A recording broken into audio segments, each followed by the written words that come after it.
नमस्कार, मैं हूं मयूरी श्रीवास्तव। आप देख रहे हैं प्राइम टीवी। रुक करते हैं खबरों की ओर। सीएम योगी आदित्यनाथ आज सोनभद्र और वाराणसी में रहेंगे। वह केंद्र सरकार के 9 साल पूरे होने पर एक आयोजित जनसभा को संबोधित करेंगे। जिले के विकास को लेकर करीब 400 करोड़ से अधिक लागत वाली विकास परियोजनाओं का शिलान्यास और लोकार्पण करेंगे। बीजेपी के जनसंपर्क अभियान के तहत सोनभद्र के रॉबर्ट्सगंज में सीएम योगी जनसभा करेंगे। इसके अलावा 414 करोड़ की करीब 217 विकास परियोजनाओं की सौगात देंगे।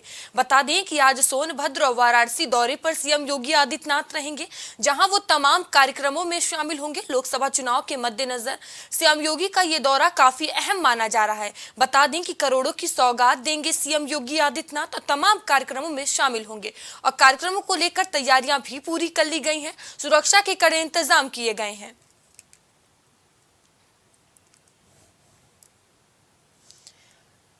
बता दें कि सीएम योगी आदित्यनाथ जनसभा को संबोधित करेंगे। इसके अलावा 414 करोड़ की करीब 217 विकास परियोजनाओं का शिलान्यास और लोकार्पण करेंगे। बता दें कि आज जनता को सौगात मिलने वाली है। सीएम योगी आदित्यनाथ सोनभद्र और वाराणसी के दौरे पर रहेंगे, जहां वो तमाम कार्यक्रमों में शिरकत करेंगे। बता दें, लोकसभा चुनाव से पहले ये दौरा काफी अहम माना जा रहा है। वहीं वाराणसी में रहेंगे। वे केंद्र सरकार के 9 साल पूरे होने पर एक आयोजित जनसभा को संबोधित करेंगे। और इस खबर पर अधिक जानकारी के साथ हमारे सहयोगी विवेक हमसे जुड़ चुके हैं। विवेक, सीएम योगी आदित्यनाथ आज सोनभद्र और वाराणसी के दौरे पर रहेंगे। क्या कुछ उनके कार्यक्रम, क्या कुछ पूरा शेड्यूल उनका? देखिए मयूरी, कल अगर बात की जाए तो मुख्यमंत्री योगी आदित्यनाथ जो है कल वाराणसी पहुंच चुके थे और काशी विश्वनाथ मंदिर जाकर भगवान शिव शंकर की जो है वो पूजा अर्चना और दर्शन भी किया था। आज भी उनका वाराणसी में प्रोग्राम है, लेकिन आज 10-25 रुपये जो है वो सोनभद्र के लिए रवाना होंगे। तकरीबन 2 से ढाई घंटे का उनका कार्यक्रम होगा और इस कार्यक्रम के दौरान जो है करोड़ों रुपए की सौगात वाली परियोजनाएं जो है सोनभद्र को मिल सकती है। हम आपको बताएं कि कई कार्यक्रमों का लोकार्पण करेंगे, कई कार्यक्रमों का शिलान्यास करेंगे और सोनभद्र में प्रधानमंत्री नरेंद्र मोदी के 9 साल कार्यकाल की उपलब्धियों को मुख्यमंत्री योगी आदित्यनाथ गिनाएंगे। लगातार अगर देखा जाए तो पिछले कई दिनों से मुख्यमंत्री योगी आदित्यनाथ कई जिलों के दौरे पर हैं। हमने देखा कि वो अयोध्या का दौरा किया, वहाँ लोगों को संबोधित किया। उसके बाद वो उसके पहले वाराणसी के दौरे पर थे, फिर से वो वाराणसी के दौरे पे और आज सोनभद्र में कई करोड़ रुपए की परियोजनाओं का शिलान्यास करेंगे, लोकार्पण करेंगे। उसके बाद पुनः वो वाराणसी लौट जाएंगे।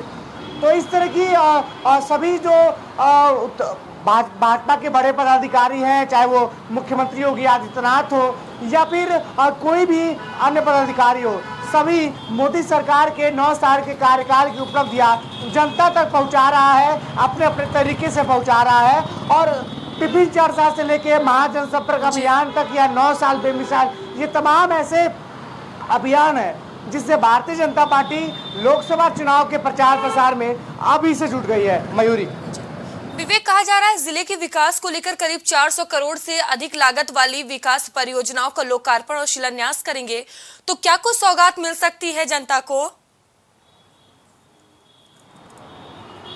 देखिए, अगर बात की जाए तो लगभग 400 करोड़ की परियोजनाओं का लोकार्पण और शिलान्यास जो है वो सूबे के मुख्यमंत्री द्वारा सोनभद्र को मिल सकती है।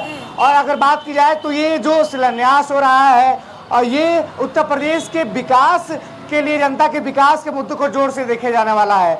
इसी शिलान्यास के बाद जो है वो प्रधानमंत्री नरेंद्र मोदी के 9 साल के कार्यकाल का बखान करेंगे, उत्तर प्रदेश सरकार के 6 साल के कार्यक्रम को गिनाएंगे और तमाम ऐसी चीजें हैं जो डबल इंजन सरकार ने की है, जो जनता के हित के लिए हुई हैं, जो ग्राउंड लेवल पर चीजें चालू हैं, उनकी उपलब्धियां बता के जनता को भारतीय जनता पार्टी की नीतियों से रूबरू कराएंगे। और जो विजन भारतीय जनता पार्टी और देश के प्रधानमंत्री नरेंद्र मोदी जिसकी अक्सर बात किया करते हैं, उस विजन से वो रूबरू कराएंगे जनता को, ताकि आम चुनाव में यही जनता उनके साथ खड़ी रहे, उनके विजन के साथ खड़ी रहे।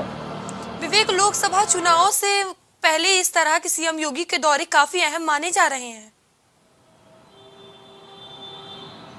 जी बिल्कुल, अगर देखा जाए जिस तरीके से मुख्यमंत्री योगी आदित्यनाथ लगातार दौरे कर रहे हैं, कभी अयोध्या, कभी सोनभद्र, कभी वाराणसी, हर जिले में मुख्यमंत्री योगी आदित्यनाथ जा रहे हैं और अपने अपने कार्यक्रमों के अलावा तमाम ऐसी चीजें कर रहे हैं। हमने देखा कि टिफिन पे चर्चा भी वो कर रहे हैं, हमने देखा कि महाजनसंपर्क अभियान के तहत लोगों से मिल भी रहे हैं, हमने ये भी देखा कि 9 साल की उपलब्धियों को भी गिना रहे हैं। इसके बाद अगर देखा जाए तो वाराणसी के जो दौरे पर थे कल और लोकसभा चुनाव को देखते हुए सर्किट हाउस में वो रुके हुए थे, वहीं ठहरे हुए थे। और एक बात राजनीतिक गलियारों से चल के आ रही है कि मुख्यमंत्री योगी आदित्यनाथ से मिलने वाराणसी के सर्किट हाउस पर सुभाषपा प्रमुख ओम प्रकाश राजभर जो है वो मिलने पहुंचे थे।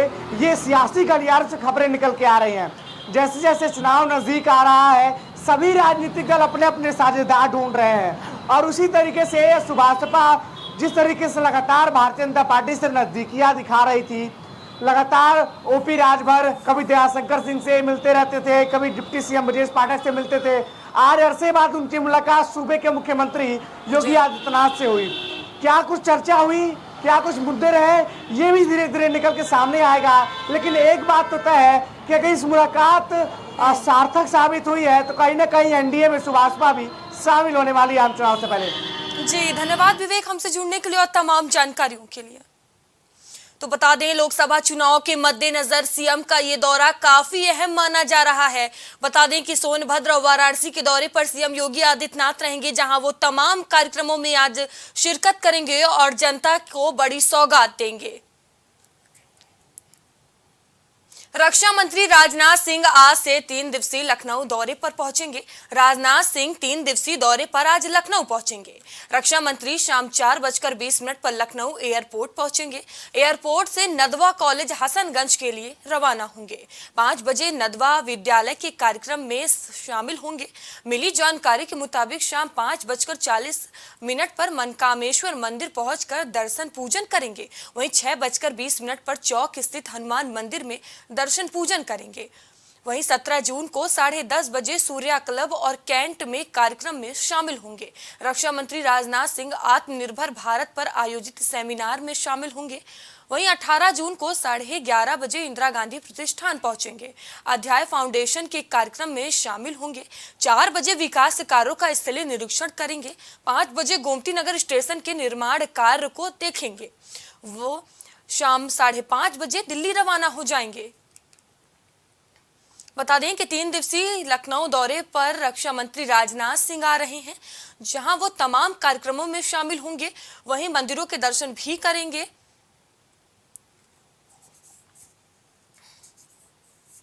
और इस खबर पर अधिक जानकारी के साथ हमारे सहयोगी विवेक शाही हमसे जुड़ चुके हैं। विवेक, रक्षा मंत्री राजनाथ सिंह 3 दिवसीय लखनऊ दौरे पर आ रहे हैं, क्या कुछ उनके कार्यक्रम होंगे?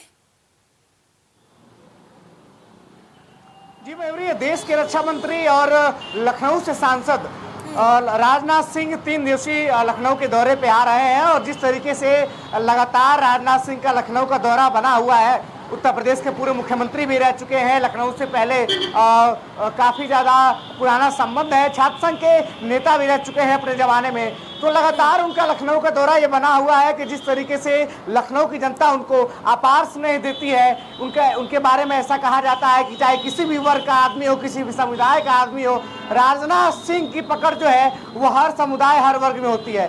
3 दिवसीय दौरा है उनका और आज से वो 3 दिवसीय दौरा शुरू होगा। तकरीबन 4:30 बजे वो चौधरी चरण सिंह एयरपोर्ट पर आएंगे। इसके बाद एयरपोर्ट से सीधे नदवा कॉलेज के लिए रवाना हो जाएंगे। तकरीबन 5 बजे नदवा कॉलेज में एक कार्यक्रम है, वहाँ उस कार्यक्रम में शिरकत करेंगे। उनको बुलाया गया उस कार्यक्रम में। उसके बाद अगर बात करें तो तकरीबन 5:40 पर वो मनकामेश्वर मंदिर, जो जाना माना मंदिर है, ऐतिहासिक मंदिर है, वहाँ जाके भगवान शिव की पूजा अर्चना करेंगे। उसके बाद वो चौक का रुख करेंगे। चौक में और हनुमान जी के मंदिर पर जाएंगे, वहाँ पूजा अर्चना करेंगे। उसके बाद अगर बात करें तो 17 जून को करीब 10:30 बजे सूर्या क्लब कैंट के कार्यक्रम में शामिल होंगे, वहाँ लोगों से मिलेंगे। इसके अलावा आत्मनिर्भर भारत पर आयोजित होने सेमिनार में भी वो हिस्सा लेंगे और संबोधन करेंगे किस तरीके से भारत जो है आत्मनिर्भर बन रहा है, चाहे वो रक्षा के क्षेत्र में हो, चाहे वो उत्पाद के क्षेत्र में हो, चाहे वो फार्मा के क्षेत्र में। तमाम ऐसे क्षेत्र हैं जिसमें भारत लगातार आत्मनिर्भर बन रहा है और जो विदेशों से आयात का मामला है वो धीरे धीरे कम होते चले जा रहा है। इसके बाद अगर बात करें तो 18 जून सुबह 11:30 बजे इंदिरा गांधी प्रतिष्ठान में वो पहुंचेंगे, एक कार्यक्रम में सम्मिलित होंगे। देव फाउंडेशन की तरफ से एक कार्यक्रम होगा जिसमें देश के रक्षा मंत्री राजनाथ सिंह सम्मिलित होंगे। तकरीबन 4 बजे वो विकास कार्यों का निरीक्षण करेंगे। लखनऊ में जो भी विकास कार्य हो रहे हैं उनका निरीक्षण करेंगे। इसके बाद 5 बजे गोमती नगर स्टेशन के विकास कार्य का निरीक्षण करेंगे। इन सभी विकास कार्यों का निरीक्षण करने के बाद तकरीबन 5:15 बजे 5:30 बजे करीब देश के रक्षा मंत्री राजनाथ सिंह दिल्ली के लिए रवाना हो जाएंगे। तो ये था रक्षा मंत्री राजनाथ सिंह का कार्यक्रम। 3 दिवसीय दौरा लखनऊ का है। उनको लखनऊ से पहले से भी उनके अच्छे ताल्लुकात रहे हैं, यहाँ आना जाना उनका बना रहता है। बात करें तो लगातार जिस तरीके से सभी भारतीय जनता पार्टी के नेता, बड़े पदाधिकारी और कैबिनेट मंत्री लगातार प्रधानमंत्री मोदी के 9 साल के कार्यक्रम को वो उपलब्धियां गिना रहे हैं, योजनाओं के बारे में बता रहे हैं, सभी लोगों को पार्टी की नीतियों विचारधारा से जोड़ने का काम कर रहे हैं। उसी सिलसिले में देश के रक्षा मंत्री राजनाथ सिंह भी 9 साल के उपलब्धियों को बताने का, उपलब्धियों को गिनाने का काम करते इस 3 दिवसीय लखनऊ दौरे में नजर आएंगे। मेरी विवेक, जिस तरह अभी आपने बताया कि वो तमाम कार्यक्रम में शामिल होंगे राजनाथ सिंह, तो किस तरह की तैयारियां लखनऊ में देखने को मिल रही है कार्यक्रम को लेकर?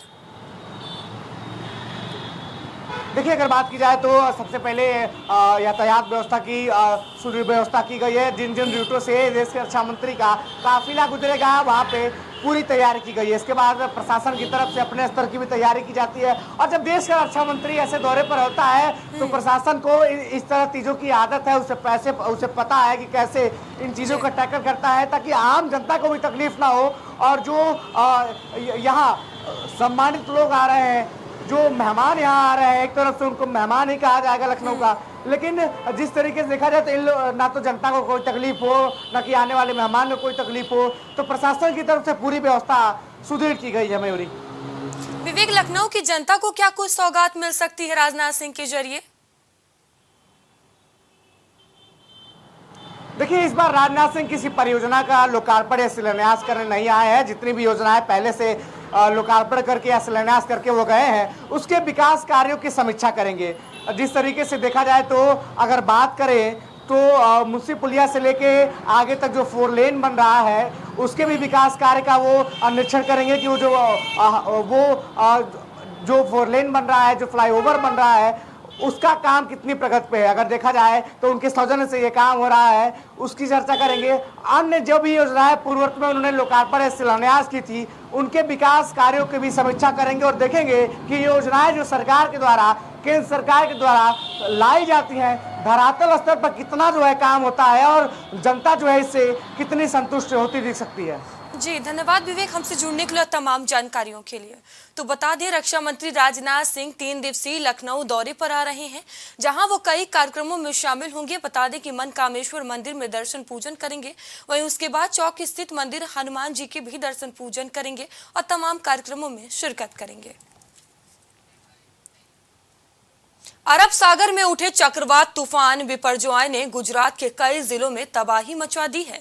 बिपरजॉय तूफान गुरुवार की रात 11:30 बजे के करीब गुजरात के कच्छ जिले के जखाऊ तट से टकरा गया। तट से टकराने के बाद लगातार तूफान की रफ्तार कम हो रही है। जखाऊ और मांडवी समेत कच्छ और सौराष्ट्र के ज्यादातर हिस्सों में इस वक्त तेज बारिश हो रही है। अब ये तूफान राजस्थान की तरफ बढ़ रहा है, जहां हवा की रफ्तार 75 से 85 किलोमीटर प्रति घंटे के करीब है। मौसम विभाग ने कहा है कि तूफान के चलते आज और कल गुजरात और राजस्थान में भारी बारिश होगी। अगले 4 दिन तक राजस्थान, पंजाब, हरियाणा, नई दिल्ली और उत्तर प्रदेश में भी भारी बारिश होगी। बता दें, बिपरजॉय तूफान ने तबाही मचाना शुरू कर दिया है। वहीं मौसम विभाग ने कहा है कि तूफान के चलते आज और कल गुजरात और राजस्थान में भारी बारिश होगी। अगले 4 दिन तक राजस्थान, पंजाब, हरियाणा, नई दिल्ली और उत्तर प्रदेश में भारी बारिश होगी। मौसम विभाग के द्वारा ये कहा गया है। बता दें कि बिपरजॉय तूफान ने तबाही मचाना शुरू कर दिया है।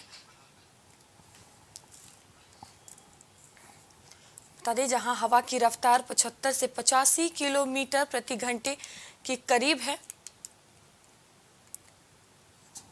और इस खबर पर अधिक जानकारी के साथ हमारी संवाददाता सुहानी हमसे जुड़ चुकी हैं। सुहानी, बिपरजॉय तूफान ने तबाही मचाना शुरू कर दिया है, क्या कुछ स्थिति बनी हुई है और आगे मौसम विभाग द्वारा क्या कुछ कहा गया है? जी मयूरी, आपको बता दें कि कल जो मौसम विभाग के अनुसार जो गुजरात में जो बिपरजॉय की जो कहर देखने को जो आशंका जताई थी वो पूरी तरह से सच आती हुई। तो आप बता दें 145 से 125 किलोमीटर की रफ्तार से जो हवाएं वहां पे तेज चल रही थी, वहां पे अपना कहर पूरी तरह से दिखाया। आपको बता दें गुजरात के कच्छ के जोखा जो बंदरगाह है उससे वो टकराया और तेज रफ्तार की तरफ से हवाएं जो है पूरी तरह से वहाँ पे बर्बादी की कहर पूरी दिखाया। वही बता दें आपको कि जो खंभे गिरने की वजह से 3 लोगों के वहाँ पे घायल बताया जा रहा है। वही जो बिजली की खंभे भी गिरा है और ज़्यादातर जो है जो घर जो है कच्चे घर उसका नुकसान हुआ है और वही मंजिलों का भी कुछ ना कुछ नुकसान बताया जा रहा है। तो ये जो बिपरजॉय का जो कहर था पूरी तरह से गुजरात में देखा गया। वही आपको बता दें कि 6:30 बजे शाम से जो वहाँ पे लैंडिंग जो है वो शुरू हो गया था और तेज हवाएं और वहाँ पे बारिश की रफ्तार जो है 145 से 140 किलोमीटर रफ्तार से देखा गया। वही आपको बता दें कि देर रात 10:30 बजे तक जो लैंड था वो कम हो गया था तथा तेज की हवाएं भी वो कम हो गई थी। 125 किलोमीटर रफ्तार की तरफ से बताया जा रहा था। वही बताया गया है कि द्वारकाधीश मंदिर भी पूरी तरह से बंद कर दिया गया और वहां से गुजरात से 1 लाख लोगों को सुरक्षित स्थान पे पहुंचा दिया गया। और वही बता दें आपको कि भूपेंद्र सिंह जो सीएम है वहाँ के भूपेंद्र पटेल वहाँ लगातार बैठकें कर रहे हैं, वहाँ पे सुरक्षा का जायजा भी लेते रह रहे हैं और वहीं एनडीआरएफ एसडीआरएफ की टीम भी पूरी तरह से तैनात है। तो गुजरात में जो बताया जा रहा है कि जो हम मरने की आशंका जो बताया जाता है वो तो नहीं है, ना ही कोई नुकसान हुआ है, लेकिन हाँ जो है आपको बिजली के खंभे और 3 लोगों के घायल होने की आशंका बताई जा रही है। वही आपको बता दें कि तमाम वहाँ पे जो घरें थी, कच्चे मकान था, उसका ज़्यादातर नुकसान हुआ है। अब वही मौसम विभाग के अनुसार बताया जा रहा है मयूरी की कुछ दिनों तक 10 दिनों तक इसका प्रभाव देखा जा सकता है। किन शहरों में इसका प्रभाव देखने को मिल सकता है सुहानी? जी मयूरी, आपको बता दें कि 9 राज्यों में जो भारत में 9 राज्यों में इसका प्रभाव देखने को मिल रहा है। वही बता दें गुजरात से अब इसका जो तूफान का जो असर है वो राजस्थान की तरफ मुड़ गया और राजस्थान के सीएम जो अशोक गहलोत हैं वो पूरी तरह से इसको लेकर रेड अलर्ट जारी कर दिए अपने राज्यों में। और राजस्थान के भी कई राज्यों में ऐसे बिपरजॉय का जो तूफान देखा जा सकता है। वहीं गोवा में भी देखा जा सकता है, दिल्ली एनसीआर में भी थोड़ी सी इसकी रफ्तार जो तेज हवाएं देखी जा सकती है। वही महाराष्ट्र के भी गेट ऑफ इंडिया पे जो समुद्र की तेज हवाएं जो है और उनकी लहरें वो देखने को मिल सकता है। वही बताया जा रहा है कि उत्तर प्रदेश के पश्चिमी और उत्तरी तट में भी इसको हवाएं जो है तेजी से देखी जा सकती है। तो बिपरजॉय का जो कहर है आपको बता दें देश के 9 राज्यों में इसका कहर देखा जा सकता है। आप देख सकती है कि किस तरह से अब बताया जा रहा है कि इसका जो तेज हवा 125 से 130 किलोमीटर रफ्तार से देखा जा सकता है और न बूंदाबांदी का भी असर देखा जा सकता है। तो इस तरह से जो हमारा जो केंद्र सरकार है ये बिपरजॉय तूफान को लेकर पूरी तरह से देश में रेड अलर्ट जारी कर दिया है और इसके लिए तमाम सुविधाएं भी पूरी तरह से अचेत कर दिया है। बता दें नंदिनी मयूरी की पूरी तरह से इसका बिपरजॉय का जो कहर है वो गुजरात में देखने को मिला है। अब इसका जो तूफान का जो कहर है वो राजस्थान की तरफ मुड़ता हुआ दिख रहा है। 16 से 17 तक ये पूरी तरह से राजस्थान में इसका तेज हवाएं और रफ्तार देखा जा सकता है और राजस्थान के भी कई क्षेत्रों में इस तरह से कि इसका तूफान का कहर पूरी तरह से है और इसीलिए वहाँ पे अलर्ट जारी कर दिया गया है। बताया जा रहा है कि 60 सालों में ये तीसरी बार ये तूफान है जो पश्चिमी और उत्तरी तट से टकराया हुआ है। तो इस तरह से जो केंद्र सरकार है पहले से ही अलर्ट है क्योंकि हमारे प्रधानमंत्री मोदी जी इसमें कई बैठकें की और एनडीआरएफ एसडीआरएफ की टीम और तैनात मौजूदा जो वहाँ की पुलिस है उसे भी तैनात किया गया। तो तमाम जो सुविधाएं हैं वो पूरी तरह से केंद्र सरकार और राज्य सरकार की तरफ से आम जनता को मिल रहा है। वही आम जनता से जो जब मीडिया के लोगों ने मुखातिब हुए तो उनसे बातचीत की तो उनका मानना है कि उन लोगों ने नम आंखों करते हुए कहा कि हम अपने जो संपत्ति है और अपना घर द्वार है उसको पूरी तरह से अपनी आंखों के सामने बर्बाद होने के लिए छोड़, क्योंकि उसका जो कहर है वो पूरी तरह से देखा जा सकता था कि 145 और 125 किलोमीटर रफ्तार से हवाएं चल रही थी और वही जोखा बंदरगाह से पूरी तरह से टकराया। तो इस तरह से बिपरजॉय का जो कहर है वो पूरी तरह से देखा जा रहा है। जी मयूरी। जी धन्यवाद सुहानी हमसे जुड़ने के लिए और तमाम जानकारियों के लिए। तो बिपरजॉय ने गुजरात के कई जिलों में तबाही मचा दी है। बिपरजॉय तूफान लगातार अब बता दें कि राजस्थान की तरफ मुड़ चुका है। वहीं प्रशासन भी इसको लेकर अलर्ट मोड पर नजर आ रही है। केंद्र सरकार ने इसको लेकर पहले से ही तैयारियां कर ली हैं। फिलहाल अभी के लिए इतना ही, आगे आपसे फिर होगी मुलाकात। तब तक लिए बने रहिए प्राइम टीवी के साथ। नमस्कार।